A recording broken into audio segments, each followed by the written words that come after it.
Appreciate everyone coming out tonight, so we'll just call our meeting to order and thank you and welcome all of our guests. We have several things on our agenda tonight, so we'll probably have a lengthy meeting, but just be patient with us and we'll go through these things on time.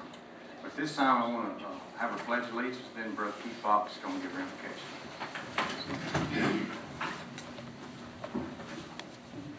I pledge allegiance to the flag of the United States of America and to the republic for which it stands, one nation, under God, indivisible, with liberty and justice for all.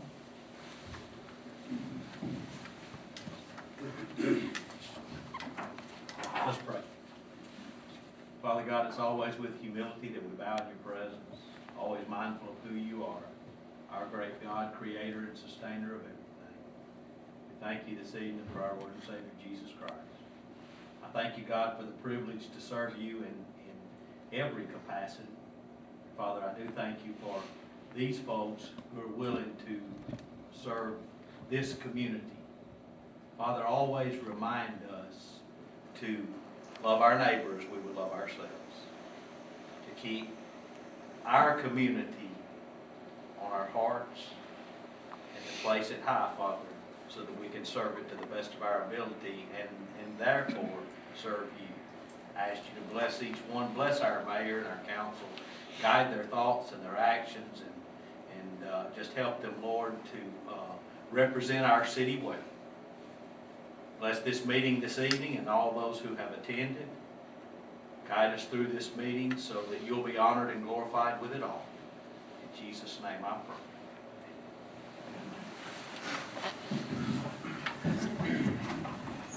Thanks, Brother Keith.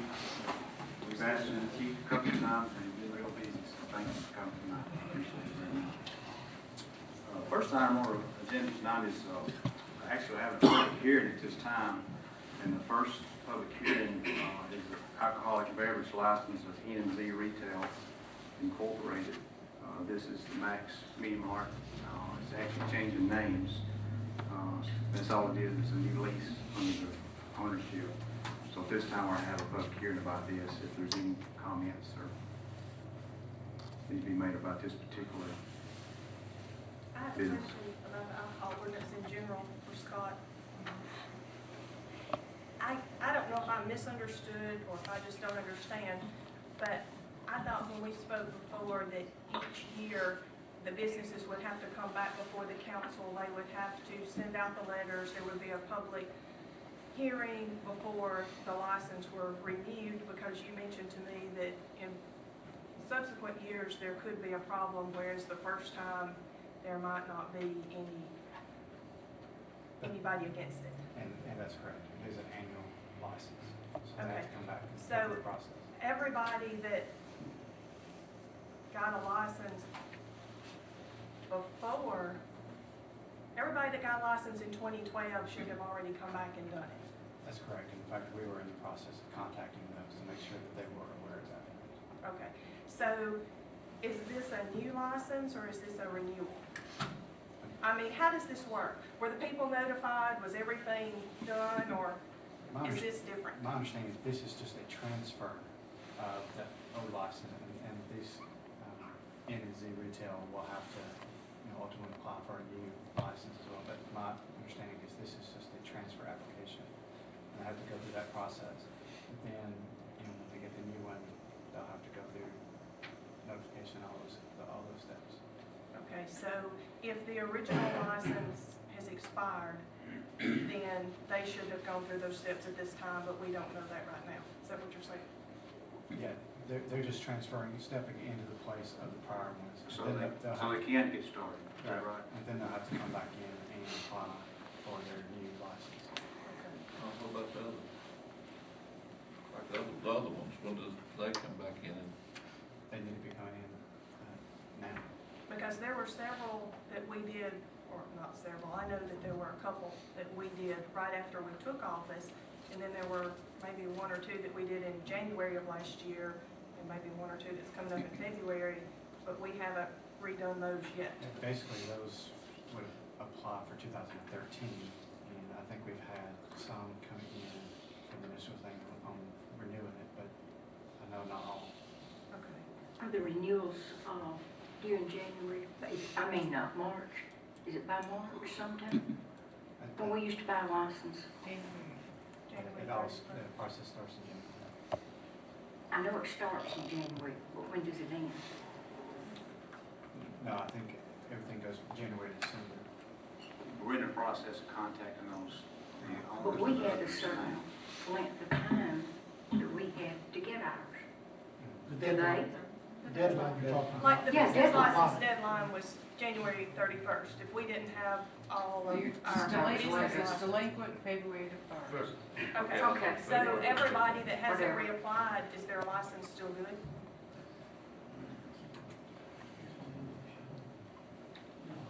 I'll say that answer for everybody. Okay.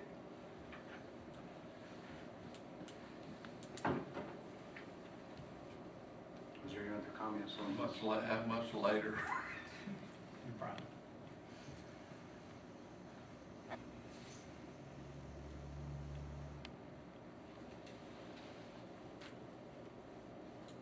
Okay. The second public hearing is an ordinance to amend the zoning ordinance of the City of Hamilton to rezone property located adjacent to Highway 43. This is right across from Pike Chevrolet.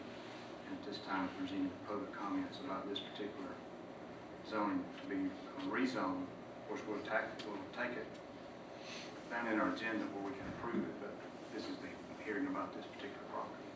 Is there any comments about it? That's the Gallup property? Is that it? Or where they're making this part She's there? here tonight. Okay, if there's no comments on those two particular things, we'll move on into our agenda. The first thing is the recommendation to approve the minutes from our last meeting. Is there a motion to do that? I'll make a motion. Okay, great. Is there a second? I'll second. Okay, Linda. Any discussion on those minutes? All in favor, say aye. Thank you very much. Number 4 is a recommendation to approve the accounts payable bills. Is there a motion to approve those bills? Mayor, I got some questions about some of the bills here. Okay. Lynn, you probably know more about this. People that done a bridge inspection, what bridge inspection was that done? The Grandview Bridge and, I'm not sure. Thought that's the only bridge we had in the city. it is, but there's some more things with that estimate, I believe. I've got a copy of it in there. And that bridge, we're fixing it. They're working on the process of getting that one replaced. It's under an interim inspection. Normally, it's just a 2-year cycle. It's under interim, you have to do it yearly. Okay. McFay Live Safe 30-day trial, Chief, what's that? Sir, Police Department, McFay Live Safe 30-day trial, Dale, $499.99. That computer. I think it's a virus control on the computer, monitoring virus control With a duck head plug. with a duck kit. I'm not sure as far as computer lingo on it. It's a tablet. So what? A tablet? It's a tablet, yes. What's that used for? Their computers in their cars. It was duck head plug. A plug that goes into the car. All right, $12 pair of socks, fleece socks. What are we doing buying socks? What department? Don't know. Probably street on part of the uniform. We buy socks for uniform. In the street cold weather, they have used part of their allowance to do that. Okay, Tylenol for the court department. How are we doing buying Tylenol? I don't know, I haven't seen it. It's in there. Where was it purchased? Huh? Where was it purchased? Jan's got the bills, I don't know. Was it Walmart or where? Did you No, see it? from another company. Looks from another company. Jan, I It's pointed in that out to you, I don't know what. It's at Walmart. Was it Walmart? Uh-huh. Yeah, I was thinking it was another company. And, I also noticed Walmart, and I have here, bills to be paid.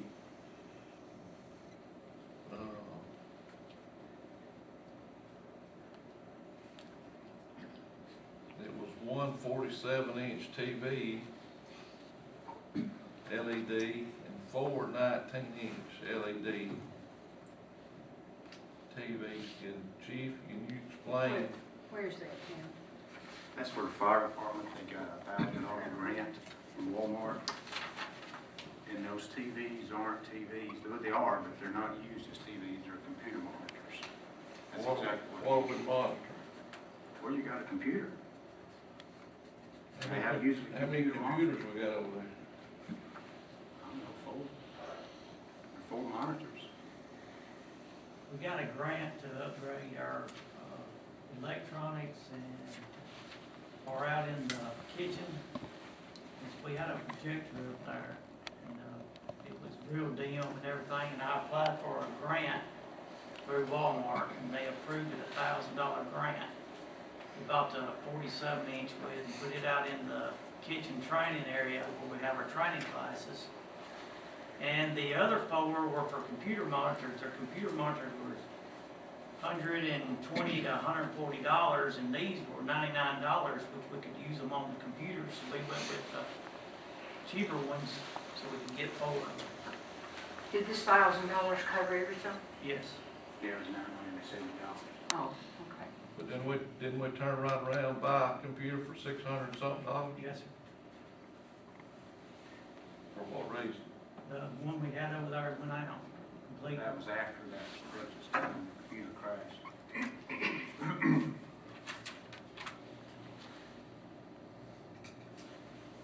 Jan, I can't find that right now.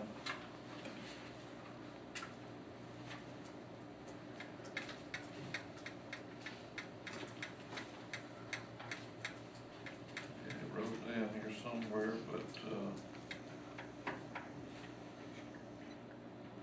I just don't see where we need that many monitors over there.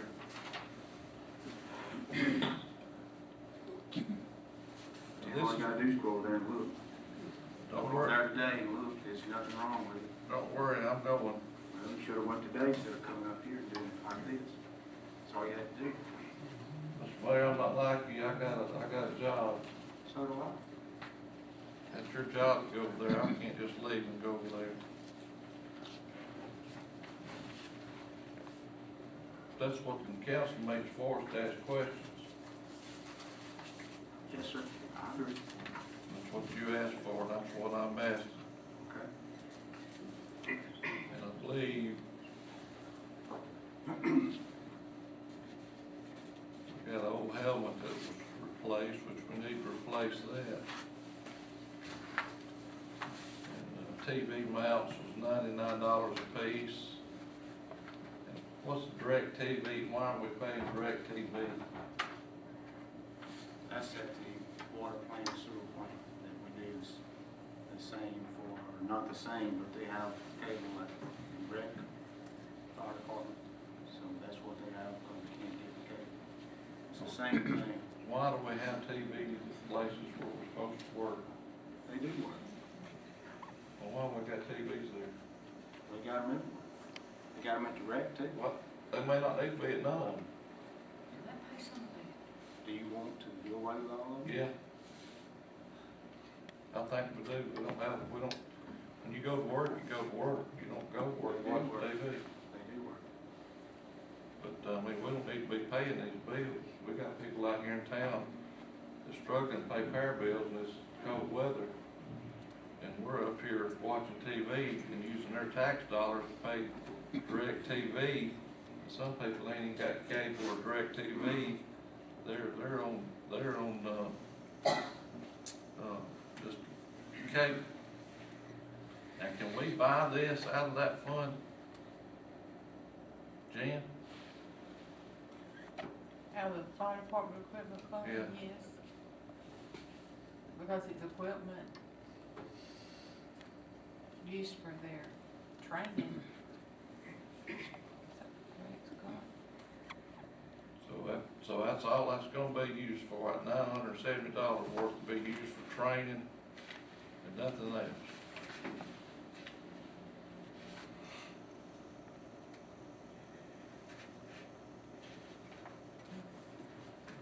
Is that correct? Can you elaborate on any of that? Yeah, I mean, that was the grant I put in for, I mean, that didn't cost the city anything. That was Well, $670 did, or $600 something dollars for the computer. for the computer did, yes, sir. Yeah. You gotta have it to do the other, do you know? Okay. And, Chief went over with me $425 from the police department on black polo shirts.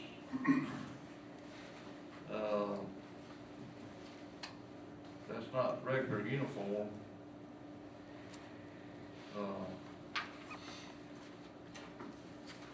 Material, that is to be worn, he says, at training and what have you.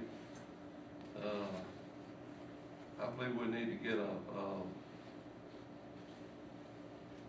do away with the TVs and I'd like to head up a committee on uniforms.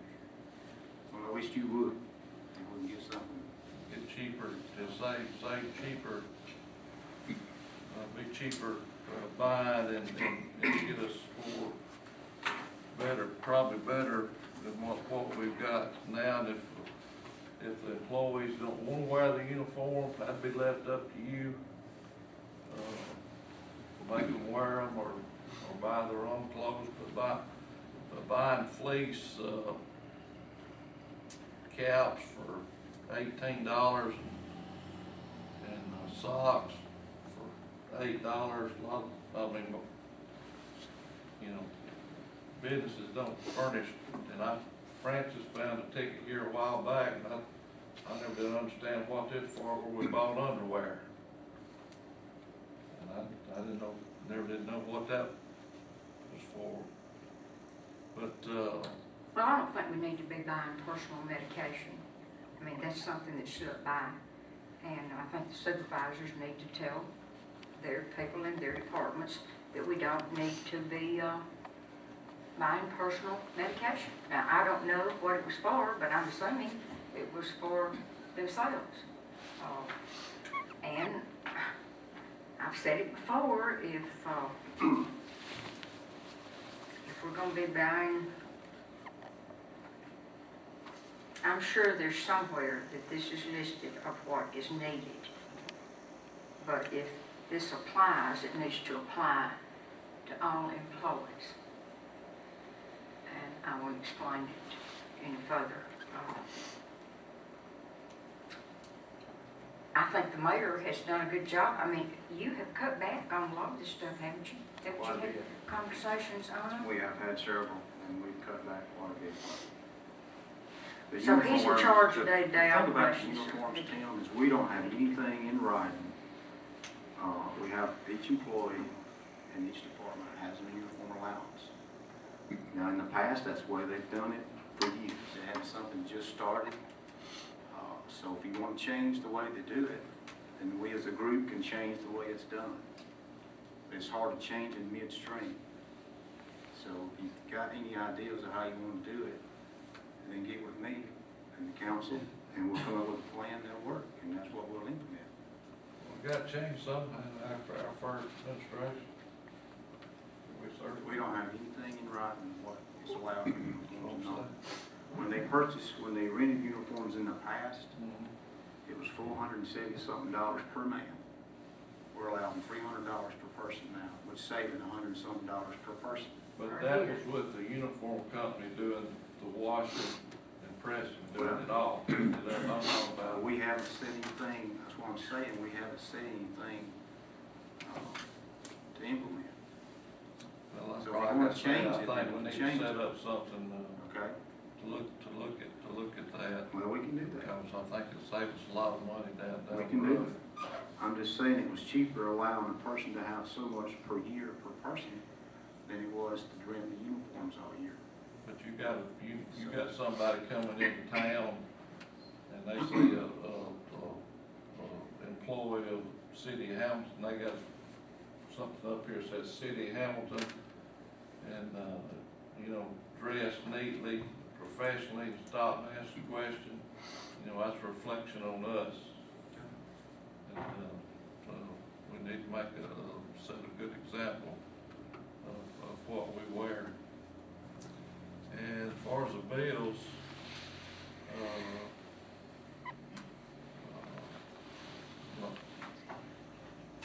we've got to pay the bills, but I think we need to look closely at this DirecTV and all this cable business.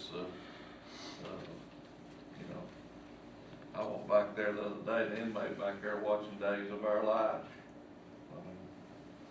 I don't think he sits back there all day. Well, he may not all day, but we're paying him to watch TV, so I think we just need to do away with the TVs. I don't see one in Jan's office and nowhere else. And just do away with those. That's all the questions I had about the bills there. I mean, I think we all need to keep a check on them. Walmart. Well, that's way down since we started getting everything under one umbrella with Marla about the ordering. Marla, paper well, I think towels. before this Tylenol went to the court. Didn't she, the court? Got court rolled outside. I don't know if she bought it for herself or. But she's done a lot of ordering that is, I think, being very helpful. We do have a TV, but not my office, but right behind me. It was bought when Annette was mayor. It's for when we have bad You weather. don't sit there and watch it though, do you? No. No. Hey, wait, just Marla, anything, if somebody goes to Walmart and buys something, I mean, are they supposed to go through her? How does that work? Each department head gets things as needed, but she does the bulk of ordering towels, cleaning supplies. Maybe some more, not that much. Not like they used to. Not used to. What about a purchase order system? It would be difficult to do, but it could probably be done, but it would be a lot of work, because there's so many departments going, you know, every time somebody has, if there's a problem, they go to the parts store quite a bit, they go to S&H quite a bit. And we might come up with a better system, you know, I'd be willing to work with you on something like that. But I just think we need to cut wherever it is, because I know it's coming down the road, wanting to raise water rates, and I haven't seen us cut nothing since we've been here. I think we've been pretty conservative. We haven't purchased any big items. I'm anxious to hear from the audit, because it was 46,000 over on gas when we took over from the last council over budget. You know, I'm just glad we got them doing the audit. But we got to pay our bills, but I think we need to cut this out, some necessary by. Was there a recommendation to approve the accounts payable? I'll make a motion. Is there a second? I'll second. All in favor, say aye. Thank you. Was that Lynn that made the motion or Greg? Greg, Okay, Amy, before we get to you, I'm gonna get Scott Tyler just a second, because he won't be the second. The kid's got a ball game in just a few minutes. So Scott, if you would, I've got on here, Scott, a recommendation to approve replacing the fence and adding a new fence at Recreation Center for $7,530. Would you mind just addressing us about that, please? What that'll cover is the major league field. That'll totally replace the whole fence.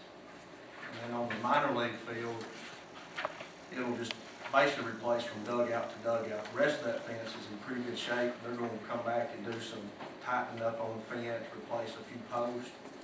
But that's to completely replace the major league field.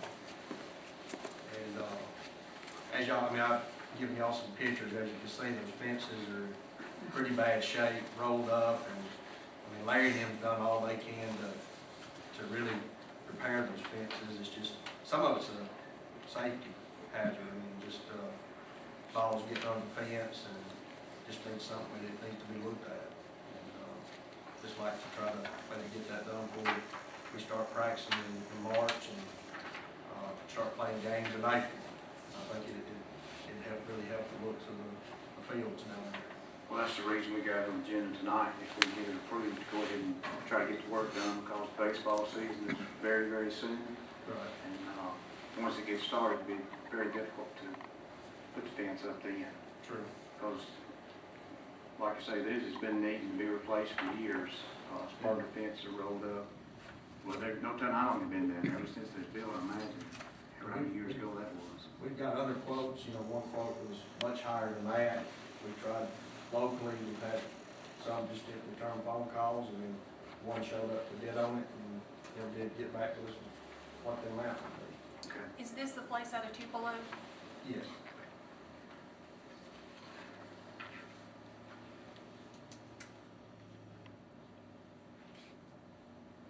And will this come out of the rec center? It's come out of the rec center fund to replace that.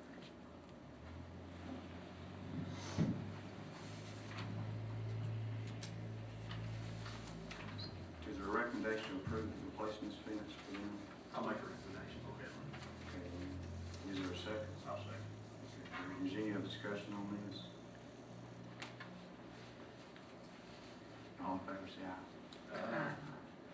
Thank you, Scott, I appreciate that. Scott's the president of the Dixie Youth Baseball League, and there's many things they want to do down there, and a lot of it, they do a lot of work on with their own money that they raise themselves. So this is just one way of helping upgrade our ballpark.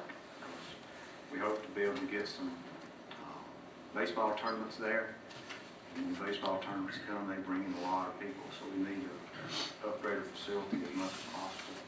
And while we're talking about that, well, we'll talk about something else later when Scotty addresses this, but at this time, I'm gonna let Amy come and Amy Gillen talk about her audit.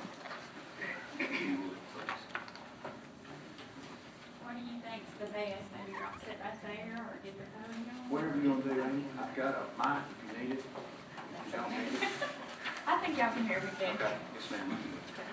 You don't care if I share some of this table, do you? Okay, y'all have an audit report, and then y'all have like a little 3-page synopsis sheet, I think. Everybody's got that. And, you know, the audit report is like 44 pages long, so what I was gonna do is just kind of cover the overview on these 3 pages, try to pick out some of the most important things. And so, if you've got that overview in front of you, you can see at the top, it says, overview of audit report. And then I just tried to spell everything out, in case I forgot to say something or whatever, it would also be spelled out. But at the top, it talks about, you know, first of all, thank you for allowing us to do the audit. We really appreciate that. Second, you did have an audit and received a good opinion, which means that these financial statements are fairly stated. The third thing is, this is kind of a new format for me because I usually take the audit report, the big audit report, and go through page by page. But actually, I tried this at a council meeting I was at the other night, and they really liked it. The only thing they said is, you know, maybe when you're talking, tell us what page so we can look back later if you've got, you know, if we want to refer back. So I did add that to this one, the page numbers and so forth, so you can look back. But basically, what I try to do is say, okay, the idea of this is compare last year's to this year's to determine, you know, are we better off or worse off? Where do we stand? And so I took a balance sheet income statement approach to do that. And on the, you see governmental funds right there. This is going to be like your general fund and your special revenue funds and so forth. And I'm just going to kind of go down through there and talk about the assets, the liabilities, and equity. And then underneath, I've got explanations. So the first one there on the balance sheet is assets, and it talks about the prior year's assets were $3,592,000 versus $3,006,000, you know, for the current year, which is a variance of $8,000. So you'll see I have a number 1 written there, And if you go down underneath that, the number 1, I tell you about it. It says, what that change was an increase in cash and receivables of $71,000 and a decrease in prepaid expense by $62,000.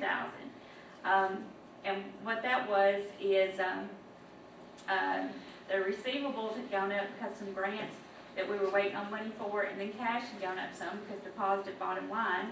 And then the prepaid expense decreased because we didn't have that at September 30th. So if you take the 71 and the 62 and net them together, that's going to get you close to your $8,000 variance. All right, the second item, which is liabilities, you'll see that last year they were $354 and they went down to $233. So there was a decrease of $121,000. And if you look at the details for number 2, you'll see the answers for that. The main variances were in accounts payable and deferred grant revenue. Accounts payable decreased due to the radio contract not being in payables, and also deferred grant revenue was earned during the year. So that's the 2 decreases. The radio contract was like 60-something thousand, and the deferred revenue was like 42,000. So that's the majority of your 121 there. And then the next section is equity. And basically the equity changed by what the bottom line was on the general fund, or all governmental funds in this year. So that was a positive 129, 167.97. So with that being said, let's go ahead and go down a little bit to where it says income statement, and we'll compare the revenues and expenses and so forth to figure out how that 129,000 came about. All right, but under income statement, under revenues, you got $6,337,000 last year versus $6,562,000 this year, which there was an increase of $225,000 in revenues. If you go down to number 3 and look at the description there, revenue increased due to excise tax $41,000, sales tax $47,000, franchise tax $10,000, occupational tax $29,000, fines $53,000. Garbage, $21,000, and then there were some various other grants that made up the rest of that. All right, then if you look under expenses, the expenses last year were $5,787,000, where this year they were $6,012,000. So expenses went up $225,000 also. So let's go look and see what that is under number 4. Expenses increased mainly due to debt service cost. There were 2 loans that were paid off in that year for $534,082. And then capital asset purchases decreased by $284,198.24, which causes the net increase only to be $225 because, we spent $534, but then we didn't spend as much as fixed assets, so the net is your difference there. And then on other financing sources, number 5, basically, it shows that we're subtracting out more in 2012 than we did in 2011. So when you start studying that to figure out what it is, if you go down to number 5, what this line includes is loans that you might get and also transfers in and out. Last year, there was a $373,000 loan in there, and this year there's not. So that's why more is coming out, $421,000 versus the $202, because we didn't have that loan in there in this current year. And then overall transfers were down some too also. Okay, so now to get to the bottom line, the 129, 167.97, which is number 6. Mainly it's that loan from last year, because if you look at revenues, they went up, but expenses went up, so they kind of negated each other out. So basically the difference from last year to this year is the loan that you didn't have in 2012. So when I sit back and I think, okay, when we started this, we wanted to know we were better or worse, where did we stand? And to me, you would be better because of the fact that assets increased. Granted, it was only $8,000, but they still increased. Liabilities decreased $121,000, so that's always good when your assets go up and your liabilities go down. And then you had a positive bottom line, and you didn't have a loan in there to help with that bottom line. So that was my take from, or my synopsis of the governmental funds from that. And then if you go ahead and turn to the next page, this is going to be proprietary funds, which is the water. And let's compare those. Oh, I'm gonna start with assets again. Assets, for last year were 14,844,000 versus this year 14,314,000. So they had a decrease of 530,000. Well, if you look at the description for number 1 there, the largest decrease was in fixed assets by 427,000. And that's depreciation. In essence, we've got assets on the books that we're depreciating over 50 years, 30 years, some's 20, you know. But anyway, you have to record depreciation every year. So those assets are depreciating, and that's where your asset decrease came. The next largest decrease was in cash, and that was 91,000, and that was to pay on bonds. So, I mean, that was a good cause there. Number 2, which is liabilities. Liabilities were 4,792,000 last year, 4,308,000 this year. So it dropped down 484,000. And your main decrease on that was in long-term bonds, 496,386, which that was, you know, that's the majority of the change. That means you paid down bonds, which that's a good thing. Then moving, well, equity there. You can look at the equity from last year to this year, and the change is negative 46,082.65, which is a loss for a bottom line. So let's go, you know, try to figure out what the negative 46 is coming from. So if you look at the income statement, you've got revenues. If you last year there were 1,736,000. This year 1,708,000. So revenues dropped by 27,000. And if you go down there and look at number 3, it says the main decreases were in sewer, new accounts were 4,000, and supplies 11,000. But when you take those accounts and compare them to what was budgeted, they come pretty close. So I mean, you must have realized that those were going to come down some because they're fairly close when you compare them to budget. And then also the water stayed pretty steady with a slight increase of 9,000. So when you merge all those together, that'll give you close to your $27,000 variance. Now on expenses, you had $2,032,000 last year versus $2,012,000 this year. So that's a decrease of 19,000. So if you look at number 4, it'll kind of tell us about that. And number 4, the largest variances in the line items was a decrease in repairs and maintenance of 79,000. But then supplies increased 56 and salaries 56. But still, when you merge all those together, there was a decrease of 19,000. The next one is non-operating revenues and expenses. Let's see, 182 versus 163 in the current year. Basically, that's interest expense. There's a few other things in there, but the biggest thing is interest expense. So interest expense decreased by $18,000. And the reason it's showing positive up there is because you got 2 negatives over here in these other columns. But it did decrease by $18,000. And if you look down at number 5, it just states that the decrease here was in interest expense because of the principal paying down on the bonds. So then the next line would be transfers. 607 last year versus 421, so a decrease of 186. And then if you look at number 6, the transfers were in were about the same as last year, but the transfers out were more because there was money that was transferred out to match grant funds. So therefore, that's why you don't get the whole, you know, the 607 helped the $130,000 bottom line in 2011, and not having those extra in 2012, you know, hurt the bottom line, but it was because it was transfers out to different funds for water projects. And then you've got the bottom line, 130,240 last year versus a negative 46,082.65 this year. And so if you look at number 7, of course you got to take into consideration, you know, number 3 through 6, but overall income was down, but cut expenses more than revenue down, and then transferred to the grant funds. That's what ended up causing that. So then when you sit back and you look at this one, you go, well, are you better, better off or not? Well, when equity goes negative or reduces, that's usually not a good sign because, it's not being positive.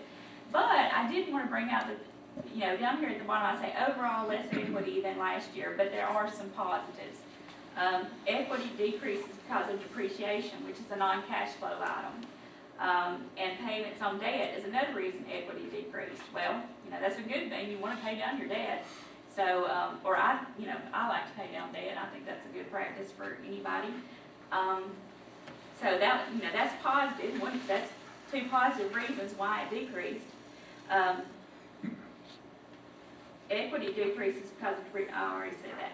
And then negative bottom line is because of transfers for grants. But these transfers went to fund improving the water system. So that, you know, even though it was an expense and it showed less here, it's going to improve the water system. And then even though the revenue was down, expenses were cut enough, you know, so we cut expenses more than the revenue was down, I guess is what I'm trying to say. So that was my synopsis of the water department. And then if you turn to page 3, you know, y'all remember I came a few months ago and I talked to you and I said, okay, there's this new rule out, GASB 45, that says, you know, if you offer insurance for retirees when they retire, then you can't just pay as you go anymore, and you got to pick up the liability. Well, and so y'all agreed to have a actuarial evaluation done, and it was done, and so I felt like I needed to talk about it here. And that's what this is on the 3rd page. The first number, the 22,622, that's like the normal year, okay? That's about how much it would be every year. And then the next thing, that's 35,788, is the 30-year amortization amount. That's kind of like the past stuff, because what he did, you know, can't do the pay-as-you-go anymore. We got to figure out how much we really are liable for this stuff. But they are allowing us 30 years to get the liability up to where it should be. So anyway, if you take the normal cost, the past cost, and then you take out what was actually paid in 2012, which was the $17,532, that left $40,878, which that was the liability that was booked in the audit report. That, you know, we're saying that we're liable for $40,878. But I've got the projected liability down there also, because he's saying that the liability is really like $643,000. But they're going to give us 30 years to get it up there. But they're just trying to say this is what it's really going to cost you in the future. You know, and we should have been sitting back, or, you know, not just you, everybody should have been sitting back for it. And so you got to start, and so you have started now. I mean, you don't have it funded. You can choose to fund it or not fund it. I mean, basically, that's just a liability sitting on the books, but there's not cash sitting there to match it. I mean, you know, but you at least have to put the liability on the books. But I do realize that I tried to make this easier, and I don't know if I've made it easier or not. The last council, they kind of liked it like this. But now I'm not saying that, you know, when you're sitting down and you're reading the audit report, or if you want to, you know, if you're new and you want to sit down one day and go from the front to the back and we tell you how it's set up and everything, because it's a complex report. But, you know, I'd be more than happy. But I just felt like for tonight, so you wouldn't be here forever, and everybody would be here forever, that I would break it down into these pages right here. I appreciate that. It's easy to follow. Well, I tried to write everything, so if I missed something, y'all could at least read it later. And this is actually 2012, Yes. so 13 hasn't even started yet. This is ending 2012. That's correct. This employee thing here, this $643,000. Yes. Can you explain that a little bit more and what that's going to do Well, to the town if something's not done? I don't know if you have, do they have a copy of the actual actuarial statement that they sent? I don't think so. Okay, well, probably need to get you a copy of that. He goes into detail in it. I just picked a few things out of it that I needed for this. But basically, it's trying to put a value, like, you know, when you have retirees, they can stay on the plan, and we'll pay some of that. You know, the city will pay some of that. And you can't do anything about what's happened. You know, you might change something going forward.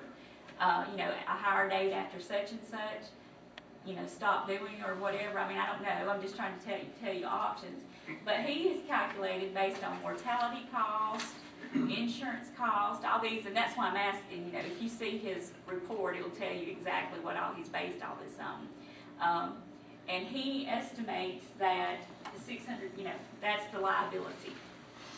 So as people retire and we keep paying benefits like we have in the past for past retirees, you're saying the cost over the years is gonna add up unless you. That's like the change. present value cost. Right. That's what that is. Okay. Unless you change. You know, one good way to look at it is like, you know, the 22,622, the normal year, you know, he said, okay, this is what I estimate for this year. But next year, he's gonna estimate 22 again.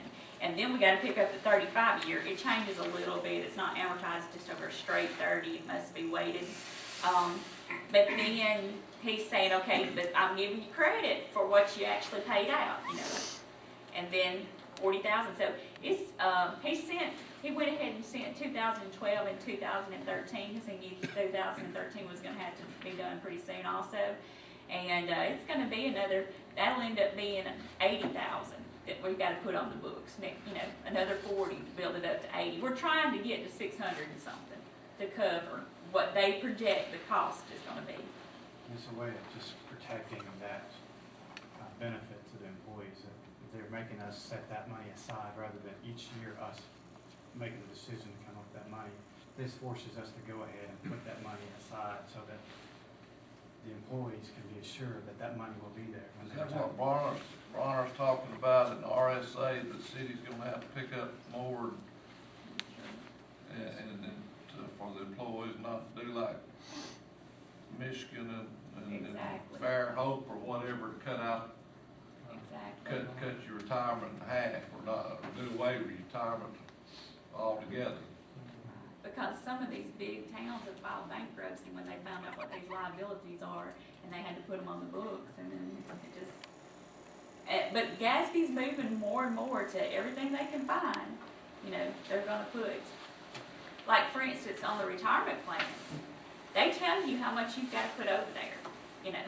They tell you that. Well, it's funded right now, what they told you you've gotta put on there, but there's a gap between what's funded and what the liability is, and they're considering making that to where you have to book that full liability on there also too. And where that affects you is in bond markets and things like that.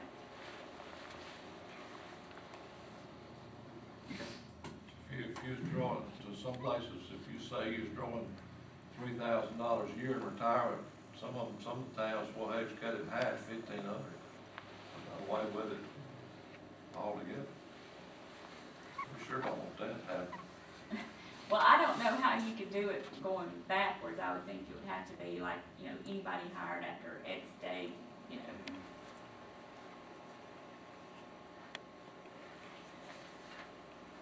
It's something we probably could work with you on a work session or something, try to put our heads together and come up with a plan. If we need to implement something different, then we need to get started.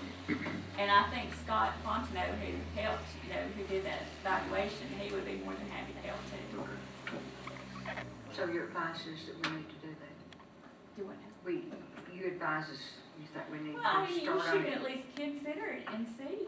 I mean, you We know, gotta do it. I mean, you know, you need to look at all your options. I believe. I agree. And thank you. I appreciate you doing that. Thank you, Gloria. Make it easier for me to understand. Yeah, sure was easier for me. Well, that's good. So now that's two that I've done like that, and they both like it, so it may Started be a good something. thing. Because Good you went A+. from this front to back, I'd be lost. See, well, that's what Scotty was saying, that I'd be here all night going through that. He ain't got So I nothing put else it to down. do, he said here. Okay, is there a recommendation to approve the 2012 audit as presented to us tonight? I'll make Make that a motion. Okay, Tim, will you second? I'll say. Okay. Any other discussion on that? All in favor, say aye. Thank you. And thank you for anything, appreciate it. Thank you. Thank y'all for allowing us to do it. Number 7 is recommendation to approve this resolution 2014-2-3. This is the N&Z retail located on 215 Bexar Avenue, has applied to transfer the liquor license. And is there a motion to approve this resolution? Did you say this business changed hands? It's under new management. The same owner, I think, owns it, Max, but it's under new, it's been leased, the store's been leased. He leased out several of the stores. Yeah, It's the same thing we did with the store up on the right, is it not? it is. Of the Or insurance. PJ's store. Right. What do you need? Need a motion to approve the resolution. So I make a motion to approve it. Okay, thanks. Is there a second? I'll say. Okay. Any other discussion? Okay, all in favor, say aye. Thank you. Number 8 is recommendation to omit consideration. We have to have unanimous consent, is that right, Scott? Yes, sir. To vote on ordinance 2014-12 to amend the city Hamilton zoning map. As you recall, a few weeks ago, when we was going to do this, Nathan had accidentally transcribed the wrong parcel numbers, so we had to kind of postpone it for a few weeks to get it all run again. But is there a motion for immediate consideration to do this? I'll make a motion. Where's this property? It's right across from Fox, right across from. Okay, this is one he's talking about. Yes, sir. I'll make a motion, Brett. Okay, great. Is there a second? I'll say. Any other discussion? All in favor, say aye. Thank you. Now is there a motion to approve the change in these ordinance, changing the zoning map? I make a motion to change. Francis, is there a second? I'll second. Okay, great. Any other discussion? All in favor, say aye. Thank you. Okay, next up is Scotty Sanderson. He's a rec board, and he's gonna give us an update on things that they're working on. And Move to the podium here. okay, that'd be fine.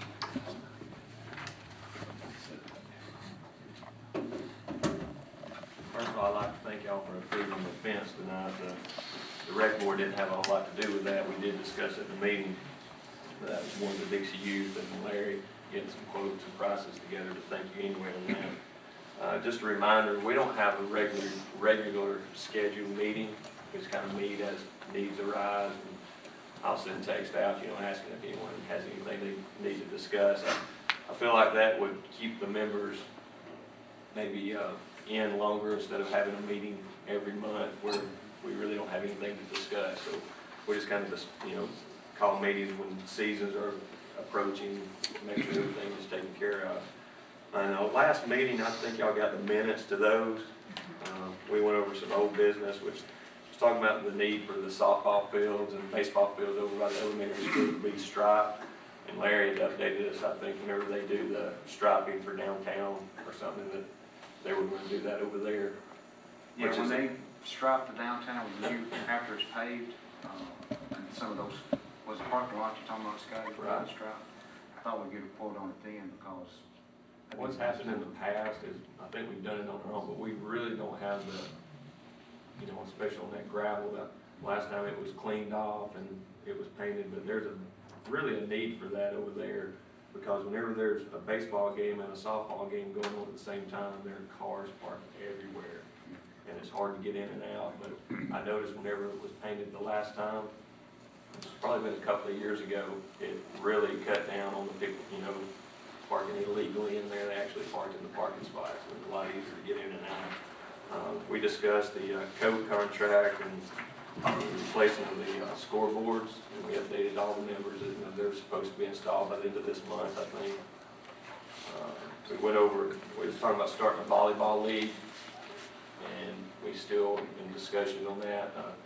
We're going to talk with the head volleyball coach at Hamilton, and they haven't discussed it with her yet, but instead, if we do go forward with that, Larry was talking about putting in a volleyball, I guess, where the poles go in the floor of the rec center. And I brought up that there's some other gyms, specifically like the elementary school, that already has the poles, and I didn't think, as starting out, if we do it, let's see how it goes, progresses over a year or so before we spend any money to do anything on that. We did discuss the fence that y'all approved tonight. We discussed some handicap issues down at the Major League minor league fields. That one, Larry had updated us on that also. Some improvements over at the softball fields. Some things have been done over there. Some new sites been put down. And we discussed a number of things I think just us as the rec center can do, really, with no, just replacing some ceiling fans and things like that. So it's nothing that we've had to come for approval on. Security light, maybe a motion detected light that they can install themselves. Let's see. We also discussed, we play our ball games, our rec league basketball games over at elementary school, and we're appreciative of that. But I talked to Larry and Mickey about would they rather play over there or would they rather play at the rec center. And both of them said they'd rather play at the rec center. The only problem is we don't have any seating over there. And my recommendation was to maybe find 2-row bleachers that we could put as you walk into the gym on both sides and on the far sides on the, where the windows are looking over the pool. On those sides, I said, I think we would have enough room to hold the games over there then. So that would be something we might look at this summer, see how much that would cost. And if you got any questions, we're glad to answer them, or try to. Scotty's going to tell us, I met with Larry and Kurt Hankins a few weeks ago. We went down to the Little League fields between the two to try to figure out where we could put some handicap parking and some concrete walkways. And I don't think that the handicap parking is not going to be a problem, or the sidewalks. But we were talking about trying to get a enclosed handicap bathroom. They make them, it's already enclosed. All you got to do is put them on the foundation and have it plumbed. Well, Kurt called me Thursday or Friday, and said his quote was about $20,000. We were thinking about 12 or 15 just for that bathroom. So now I called Larry this morning. I told him, I said, we may have to try to find an alternative to that. See if we can build onto that concession down there where the bathrooms are, or convert some over to handicap cheaper. Right. Because I really thought we could get one enclosed. It's already perfect for what we need it for. But I don't know that $20,000 is pretty high for that, not count the concrete work. What's y'all's thoughts if we just build onto that bathroom there, add on to it, or just try to convert down? Because we need to get in compliance. I know that's what y'all want to do. I think, so we can get some of course, not looking at it and knowing, I think maybe Lynn, you might know, maybe renovating what we have existing there and making it handicap accessible, and then adding on, like I said, if we have to add on a little bit, it'd be a whole lot less than $20,000. I'm thinking too, if we could add on to that concession. Do we own the concession stand? Well, yeah, we own it, yes, in the building. Okay. We do.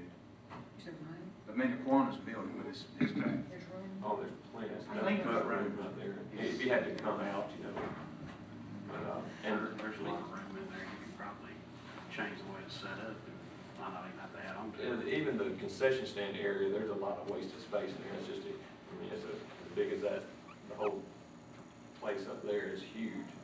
But, before I forget, I did want to touch on the fence, thinking y'all were doing the fence. There was some safety issues with that fence, especially on the Major League field. The bottom of the fence was curled up, and there's probably 3 months or something like that big, so if someone hit a ground ball, it could go into the stand, which I've actually seen it do that last year. Someone brought pictures of Yeah, it could actually go into the stands, and I think when they do this, it's going to help with the foul balls going over the tops too, so. As soon as I find out something else about that bathroom, I'll get with y'all, get in contact with y'all, see if we can, in the next few weeks, go ahead and, if we get a contract from Leon and Greg and to look at that. I talked to Carl Parker the other day, and Carl said he'd be glad to look at it here in a few days, and, I told him we'd probably get a couple of people to look at it, just kind of see where we're at. Oh, one other thing, I've had a lot of people ask me about this over the years, and we've discussed, and actually Larry brought this up at the last meeting about moving T-ball to earlier in the year, because normally we play at the end of May, June, kids out of school, it's hot, and we're also thinking about going to coach pitch in T-ball, which would, what that would entail, they would get to try to hit from the coach, and they can't hit that, then they have the option, they can put it on the tee yet, so they still get to hit the ball. But, we actually did that last year in the last 2 games of the season, and the kids, yes, they liked it a lot better. But there's some kids that won't be able to hit it, and they can still get off the tee and get on base, so. Whatever's best for them. That's good. Thank you for what you do. Thank y'all. Appreciate it. Thanks, Scott.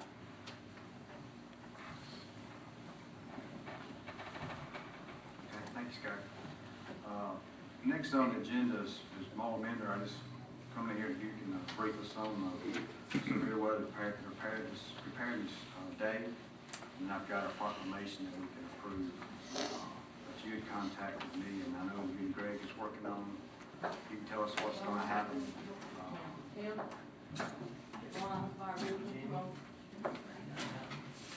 There's a group office that's been working on this. This is not just a chamber event. It's the chamber, John with Hamilton Base, Tim and his crew at Hamilton Fire Department, and Jimmy Mills had to leave with EMA. Fox 6, don't leave anybody out.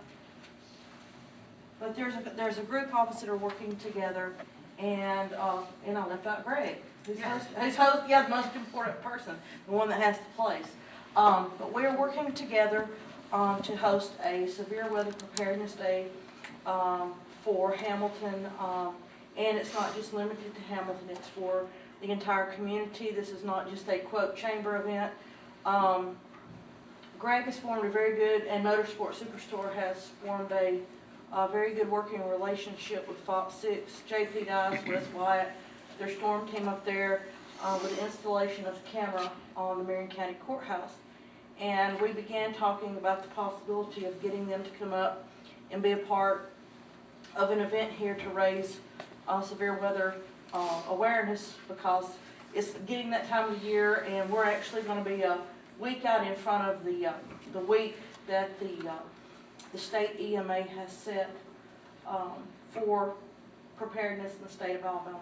I know the city as well as the county are both participating in the sales tax weekend, which will actually be a week and a half roughly following this event.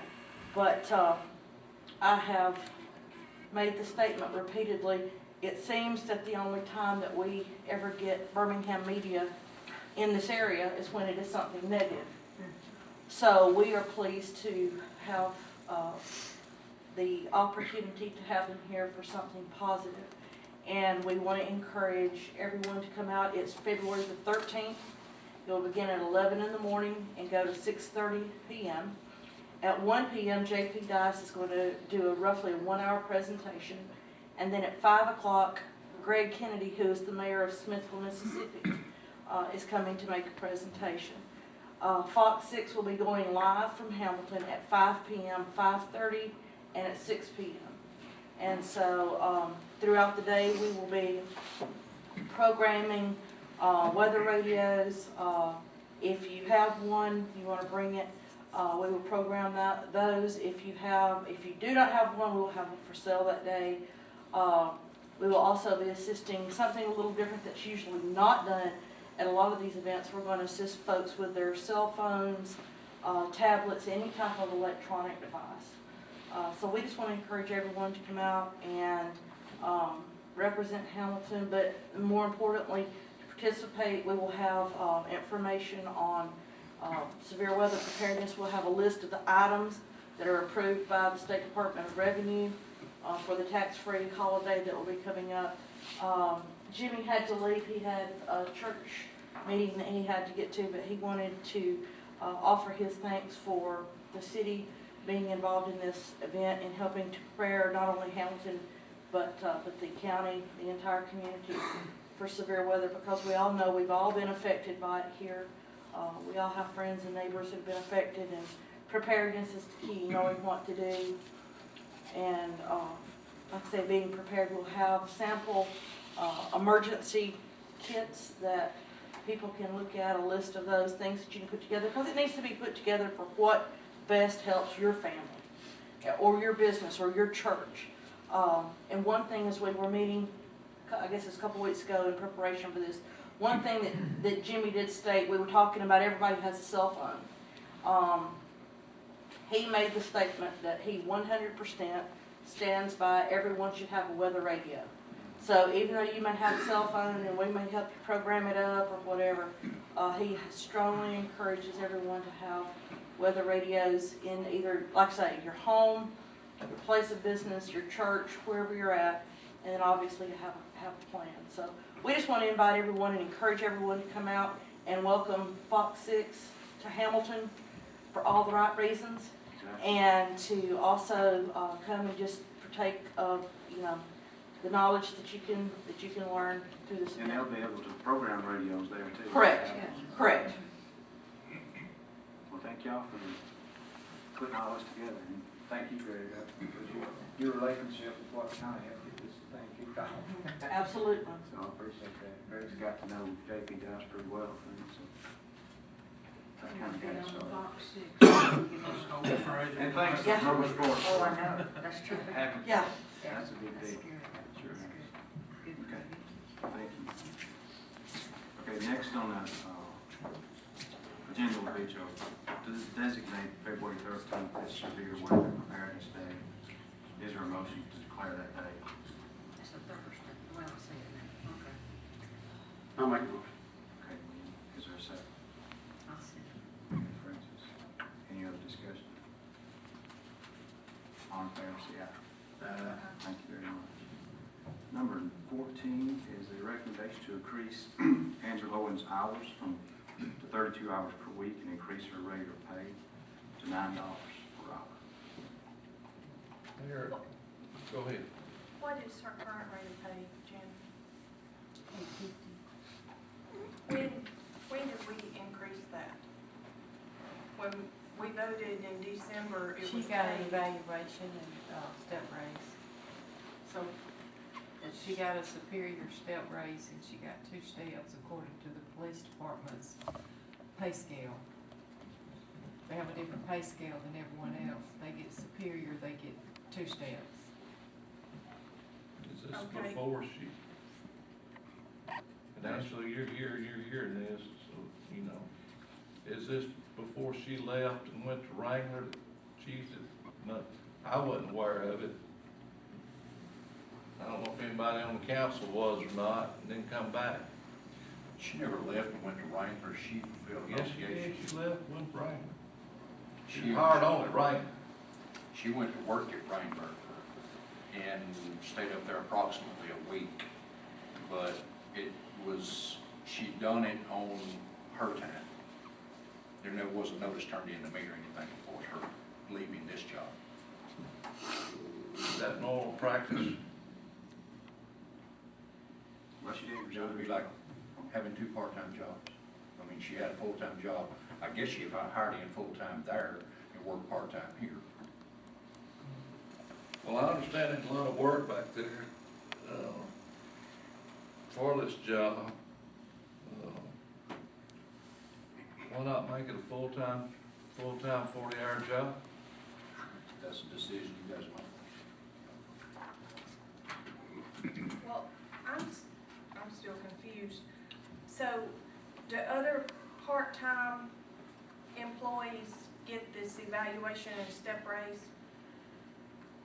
If their department head evaluates, they're different. Their part-time people is included on their pay scale. It's not on the others. Okay, so on this 32 hours is just gonna be in the police department? What do you mean, just in? Just in the police department, she won't be helping out any other departments? Well, I would think within that time frame, if she gets caught up back there, that if she were needed anyplace else, But you see what I'm saying? is that right? But the other people that are part-time, I guess I just don't understand how that's fair. That if she's on the police department pay scale, then just in the police department is where this 32 hours is gonna be spent. Do you see what I'm saying? Yeah. Okay, because we have another part-time employee that works 30 hours that makes $8 an hour.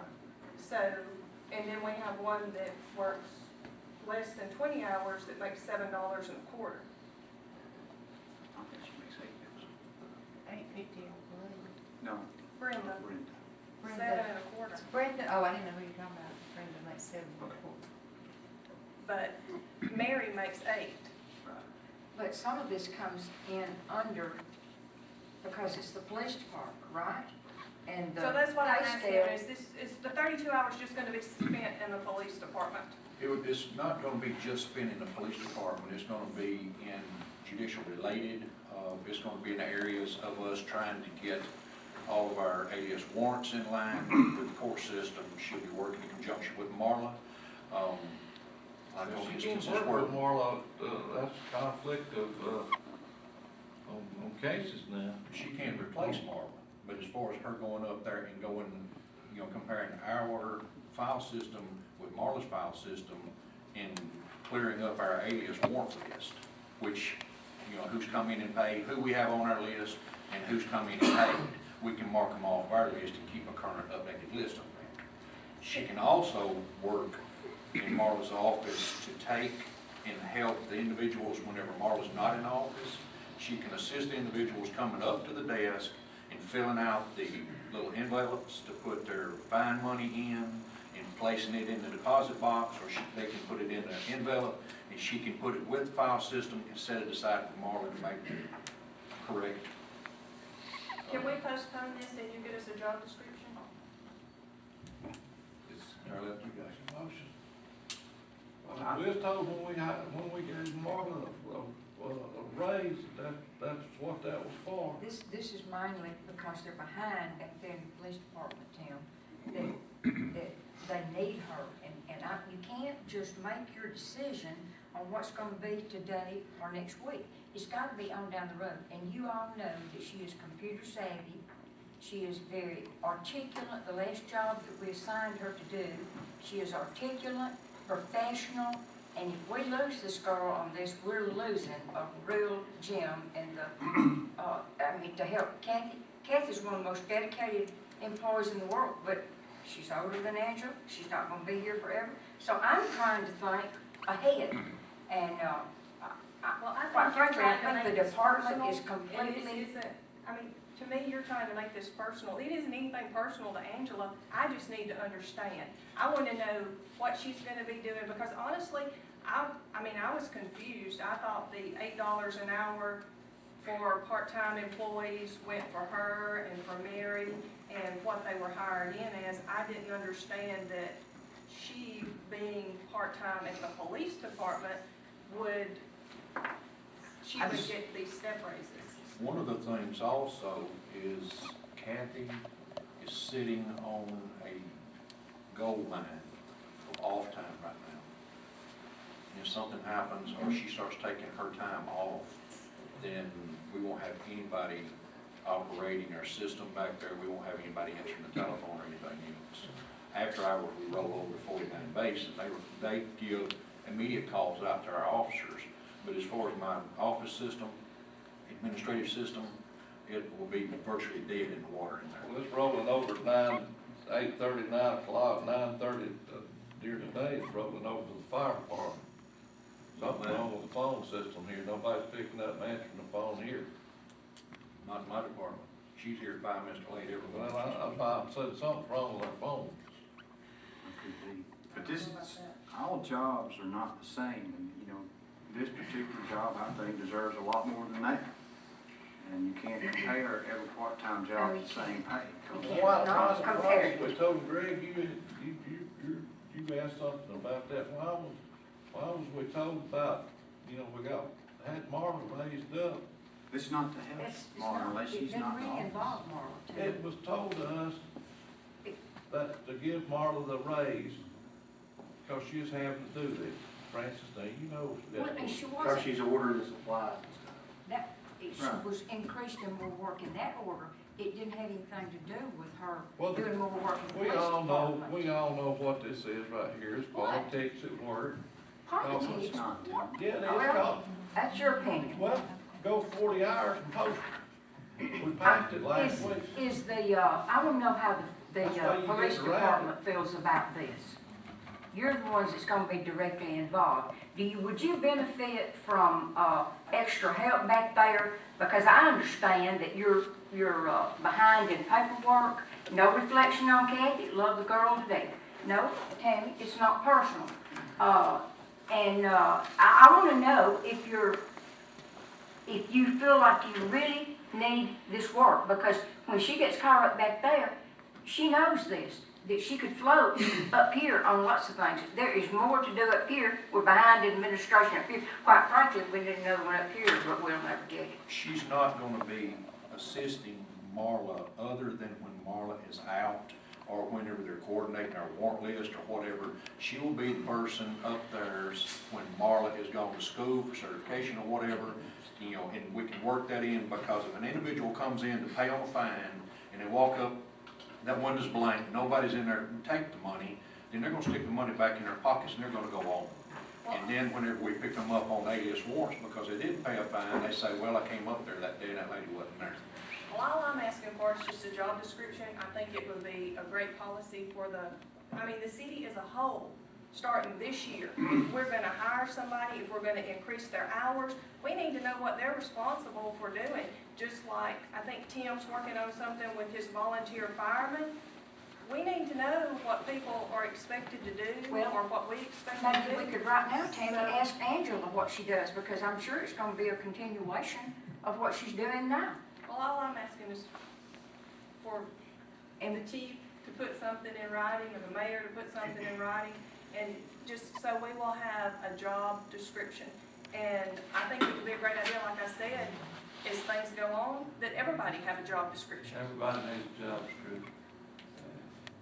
Well, that can be worked out Jimmy?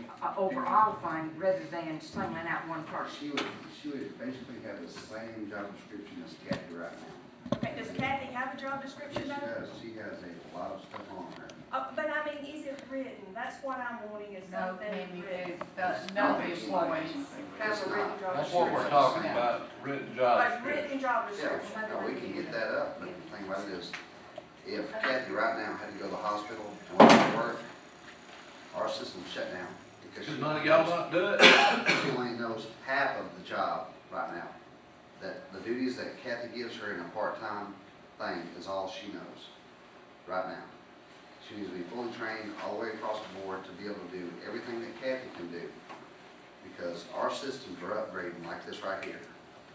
And when we have to learn all this stuff, they're having to learn all this. Everything's done on computer now. Nothing's on paperwork. State receives no paperwork anymore. Everything's done by computer. So Kathy's having to do all of our printouts and everything else. She has to verify all of our warrants. She has to verify all of our reports that go in, all of our recs that go in, every ticket. We are inventory. They do state audits on all of our tickets and everything else. She has to keep up with that. She has got a workload that she can't keep up with truly by herself, because the number of officers that we have, the number of cases we make, she would be doing that. That would keep her busy without even her having to step foot in that office with Marla. Everything is with computer. So she's.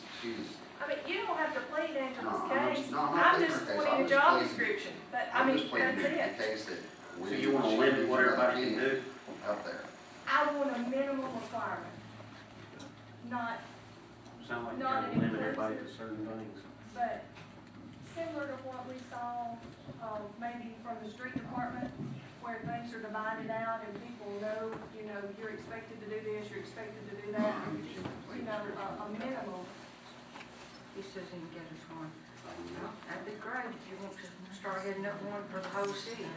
Well, it should That'd be, be a good project. any You type got of, time. any type of government's got job description. Well, I mean, generally, when a job is posted, minimum requirements are posted with the job. Yeah. You have to be able to do this list of minimum requirements to be able, Well, sometimes a job description can hurt, come back and backfire on you, because it's like, well, that's not my job description, I'm not doing it. I said minimum requirements, not all inclusive, but minimum. I mean, I'm just saying, we got some at the store, if it's not wrote down, what they're supposed to do, they're not gonna do it. I mean, I'm not trying to take up for either, but I do know that, to me, the police department is a little more important part-time help than somebody that works at the library or whatever. Well, I'm taking up for her because I think she's capable of doing the job. And I don't want just some run by somebody. I want somebody that can do the job. And we get this settled, done, over with. I want the best police department anywhere around here. I want the best rec department. I want the best street department. Everything. I want the best. I make a motion, we hire 40 hours a week.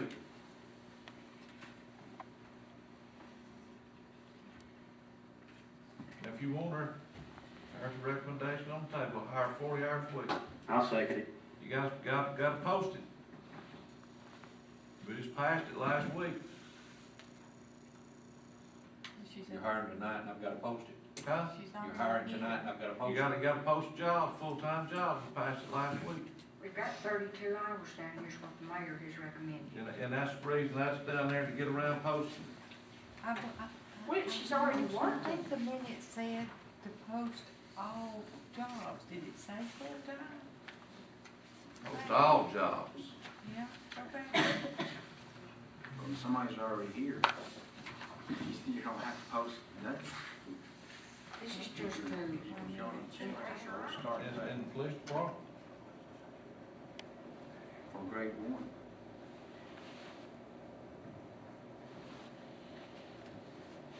the city employees, grade 1, 10 40, and we've got 9. Well, I'm going with the mayor's recommendation here. It's up to the rest of you what you want to do. And Angela, I apologize for this being discussed in front of you. It's the most ridiculous thing I've ever seen. Tim's got a motion on the table. Oh, what's his motion? Somebody say. Kim made a motion to He made a motion You to hire. said? To hire. 40 hours, and you Full-time. seconded it, but Full-time. it has to be posted. Yeah, he made a motion to hire. Scott, tell us Posted in the about that. paper. What's the law say? And the way y'all did it last time, if y'all make it a new full-time position, you have to post it. Well, then he can't make that recommendation. Yeah, I made a recommendation to hire 40 hours full-time. You gotta post it, you're gonna do that. That's what I'm saying. You can't make that recommendation. We proposed a position in the police department.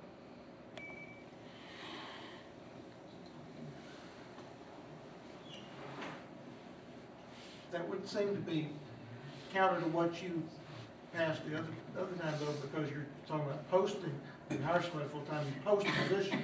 They're saying that you're also hiring a person with that. No, you got to post that position. Post that position. So you're not saying to hire her, you're just saying to create. 40 hours a week, 40 hours a week, you got to post it since what we passed last week. It's got to be posted in your paper for how many weeks? On the outside. 2 weeks? Something like that.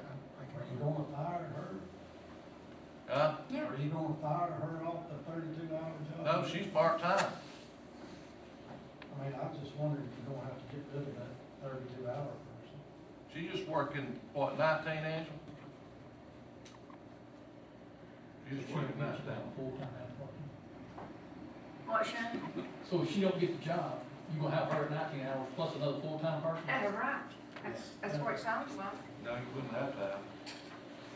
We done got problems with other part-time employees now. Huh? We're paying unemployment on some of them. They want to let go of that. That's in the street. That should have been took care of here. We're paying out money. So what are you saying? Post a So I job? post a job in the police department, take application, post it in the paper for 2 weeks, whatever we're supposed to, like we passed last week. Well, Jimmy satisfied me, so, have you read these? Everybody needs one, that's great for the police department to have. And I appreciate that. I appreciate you knowing where it is, and you have it. Yeah, you second posting the job full-time?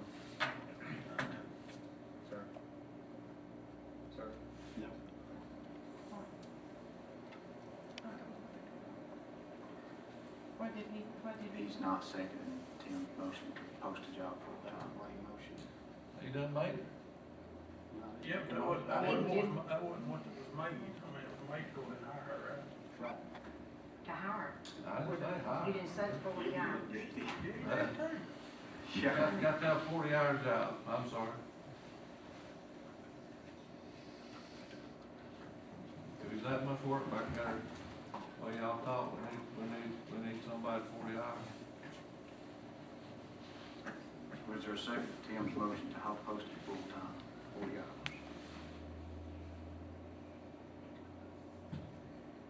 Okay. It dies with lack of a second. We all know what this is, so just, you know.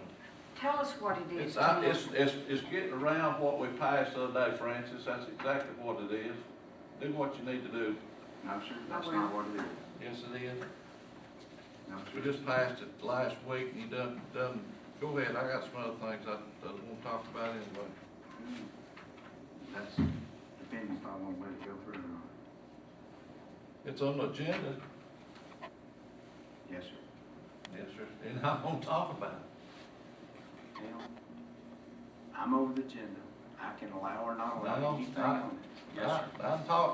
I'm in session, I got just as much fire up here as you got. Some of these things need to be discussed I'll let you talk about it. between the two of you or No, us together. this It's is just- council. Mayor, council. I don't think the public put us in here to air out our petty. You can't do selfish it like we're differences. doing this 5:30 in there and doing dress rehearsal. And Ed's not in there, and some of And these, it's always in there in the work some of these session. meetings we've been going in there, all of it wasn't legit. You know it, Ed knows it, he just come off of it the other night, he knows it, he's been here before. Number 14 is a recommendation to increase the ongoing hours from 32 hours and increase your hourly pay to $9. Is there a motion? I'll make a motion. Is there a second? I'm second. Francis. Any other discussion? All in favor, say aye. Aye. Any opposed?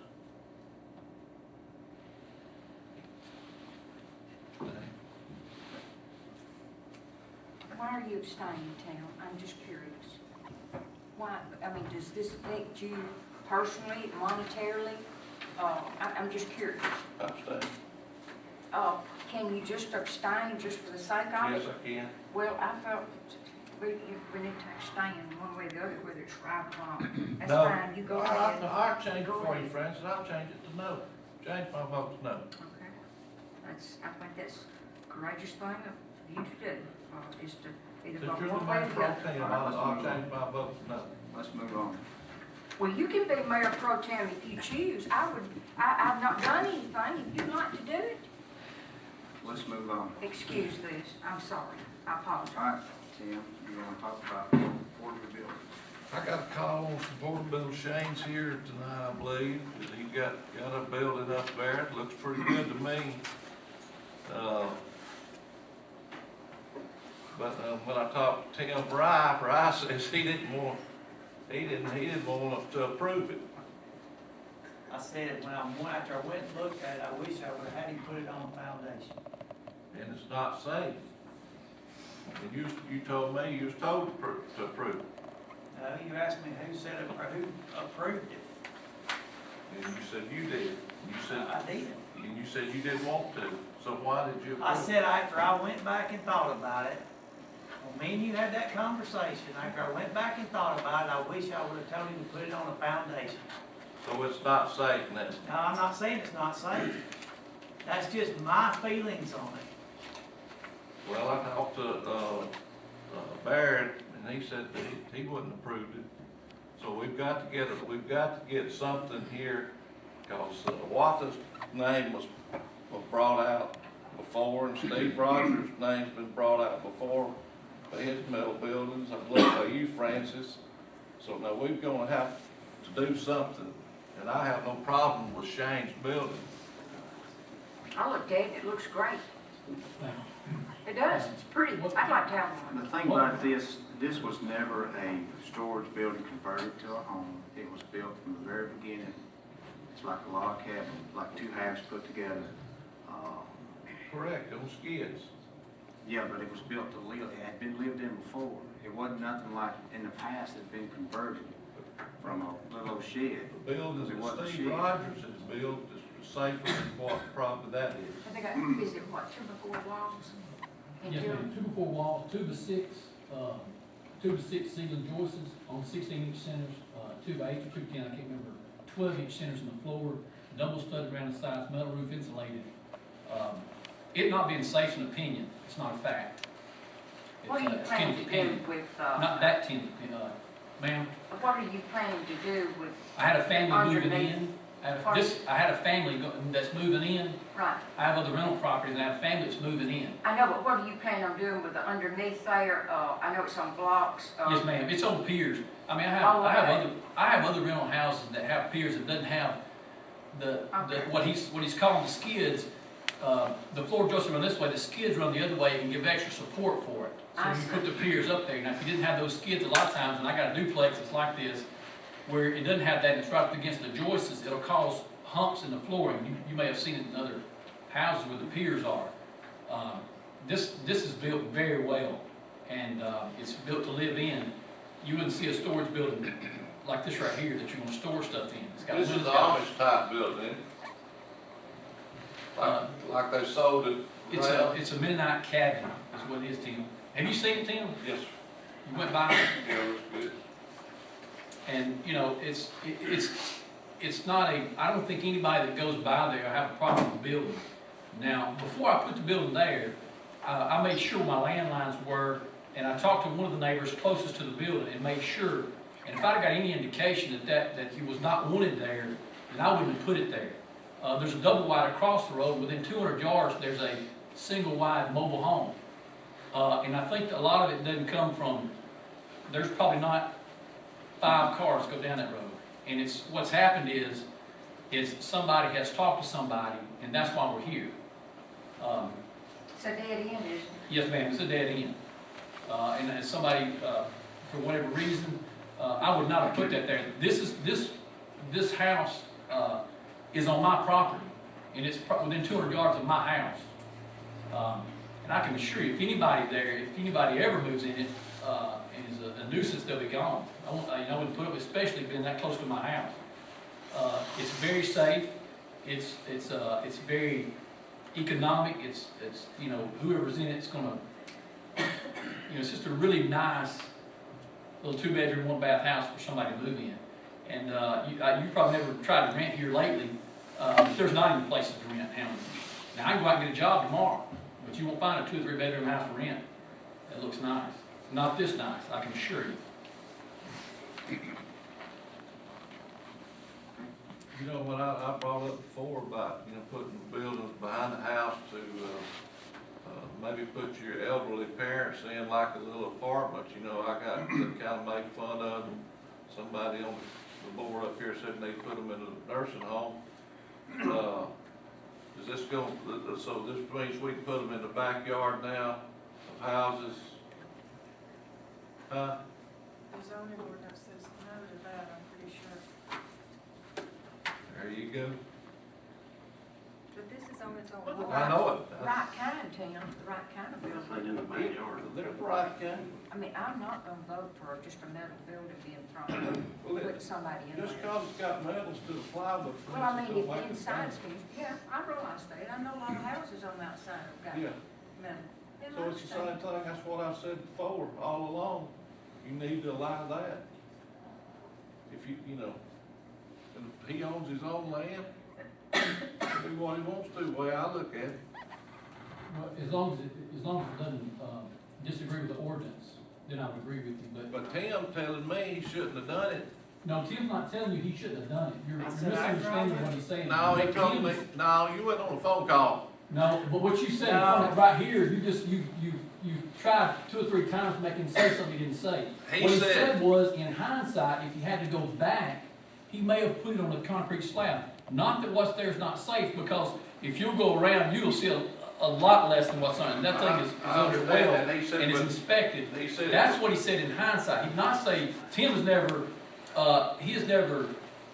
told me that it was not safe. He said, well, there's maybe some things, we're talking about a structure that, if that's the problem, we could just go back and put concrete. What you're saying is it's a storage building, which is, that's not what you're saying? Okay, so what you're just saying is, you're not saying anything about a storage building, you're just saying that property's not safe because it's not on a concrete slab, is that right? He told me it wasn't safe because it wasn't tied down. No, a lot of those cabins are homes, a home like that, now you're not talking about a mobile home, okay? You're talking about a cabin. If it's over 24 inches, if it's over 24 inches, Tim, they do tie them down. I'm This just one's talking not. about what our chief told me. Yeah, no, I don't disagree, with that at all. If it's above 24 inches, then they would have tied it down, but it's not. But he said that he wished he hadn't okayed it, and, Did you say that? I said I wish, and I did say something about tie down. I did say something about that. But I said after it was all over and done, I wish I would have said, yeah, I wish it would have been on the foundation. I didn't know about the piers till I talked to you today. Right. It's on piers, and it's well, it's not going anywhere. well, it used to be well on piers. I'm sorry, Dan. Yes, most of mine are that old ones. Somebody has already lived in this, is that correct? Yes, sir. Okay, so. This was lived in before I Came out of Florence, or? Yes, it was foreclosed on. So it was. I mean, I've already repaired some of the stuff that, they had torn out of it after they got it. So it was in Florence, they didn't have a problem with it up there either, I mean, as far as. No, sir. But you can buy them, I mean, you buy them, and you fix them up like you want to on the inside. Yes. Correct? You can buy them like that, you can buy them with the walls inside walls. Are you going to buy them and you tell them what you want, and they build it to your specifications? You probably could, if you were buying one new. Yeah. Or you could buy it as a hull and put them together and do it yourself. Yes, you do. I'm sure you do the way you want to.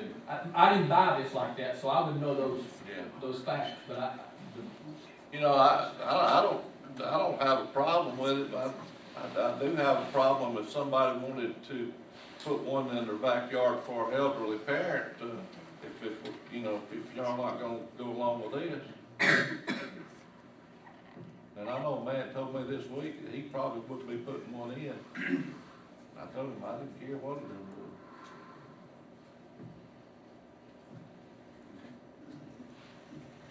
Anything else? All right. If we're gonna do for one, we need to do for everybody. That's just the way I see it. Let's move on.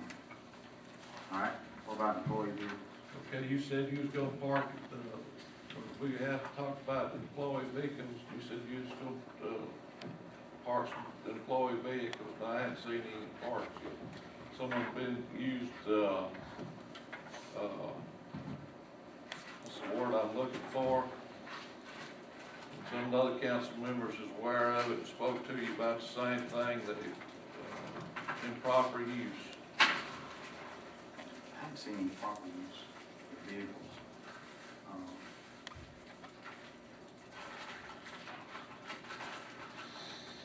We've cut back on employees using vehicles. I know, but. Well, this about the. You wanna just completely park all of them, or what you gonna do?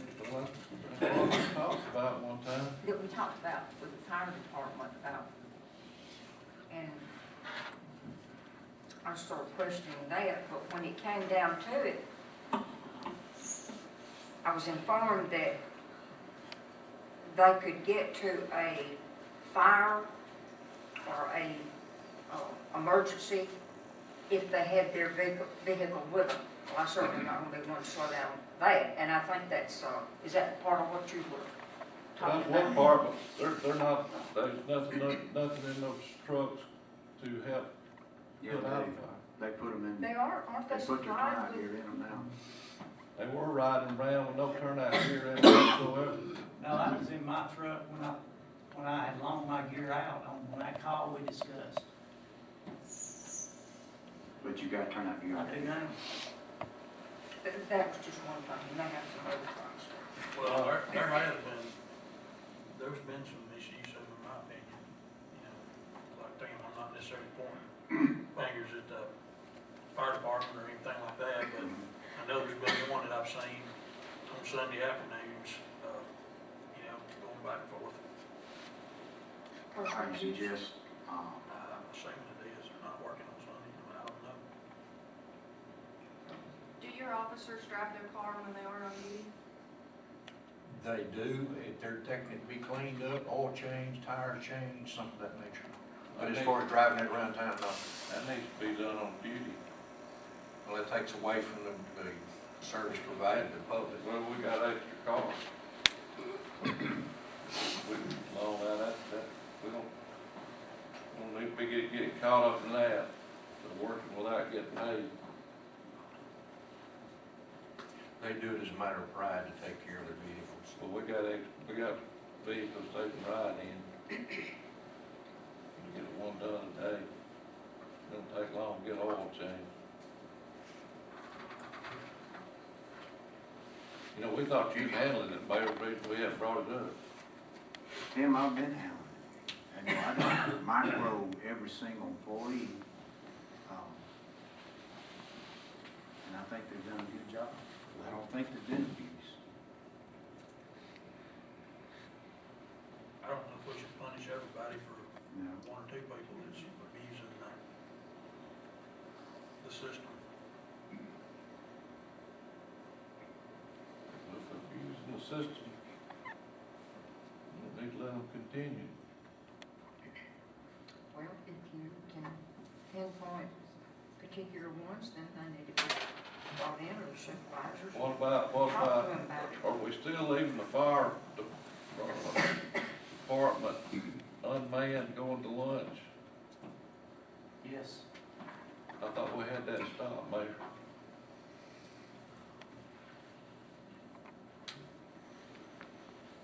Tim,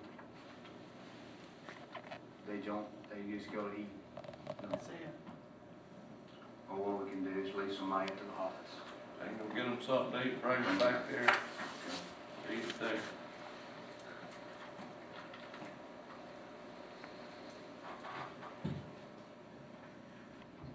Somebody needed to go in the fire hall and know that, that's not good. Anything else? Okay. Before we make a motion to adjourn, get a motion to adjourn, I want to remind, we've had a few, as we get into 2014, it's a new election year, a lot of candidates we qualifying and running, and some have already put signs out. You can put signs in private property. When signs go on power poles and intersections, right-of-ways, that's actually against the ordinance that was passed in 1982. Quite a bit of time. A lot of times the city had been real strict on this, but we just want to remind the candidates, and we'll get a copy to the Democratic head of the Democratic Party and the head of the Republican Party to let their candidates know about this ordinance. It's just for not to attach any sign, paper, or other writing on any street or road, right-of-way, or any utility pole, tree post, or other object. It's just a reminder that a lot of times when one person sign up in an intersection, next thing you know, there'll be 4 or 5. Or one on a power pole, there'll be 4 or 5. And we're just trying to cut down on that as much as possible. And if somebody wants to put one in their yard, that's your personal business. You can put all the signs in your yard you want to. But Whose job is it to take those down? the city does that sometimes, the street guys, and they don't follow what they'll take it down to the city shop. So if anybody does have one up and it's already missing, more than likely it'll be down to the city shop. Just try to remind those candidates ahead of time. Just try to put them in private property. And that's all I have. Is there a motion to adjourn? I'll make a motion. Okay. Liam, is there a second? I'll second. Okay. All in favor, say aye. Yeah. Thank you. We're adjourned.